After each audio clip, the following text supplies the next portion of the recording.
শুধু জরুরি সেবা ছাড়া অন্য সব ধরনের সেবা বন্ধ রয়েছে রাজধানীর জাতীয় চক্ষু বিজ্ঞান ইনস্টিটিউট ও হাসপাতালে। আগামী শনিবার থেকে হাসপাতালের সকল বিভাগ চালুর কথা জানিয়েছে হাসপাতাল কর্তৃপক্ষ। হাসপাতাল ঘুরে দেখা গেছে জরুরি বিভাগ ছাড়া ভর্তি রোগীর ওয়ার্ড এবং কেবিন বন্ধ রয়েছে।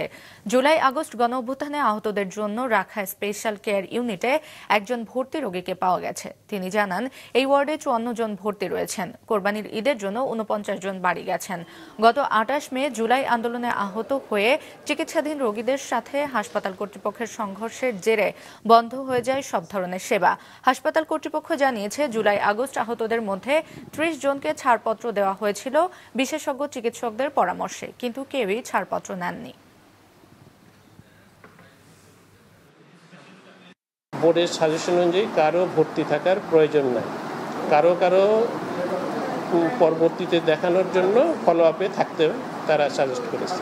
কেউ রিলিজ নিয়ে যায়নি। আমরা রিলিজ রেডি করে রেখেছিলাম, কিন্তু তারা রিলিজ কেউই নিতে চায়নি, দেওয়া সম্ভব হয়নি তাদের।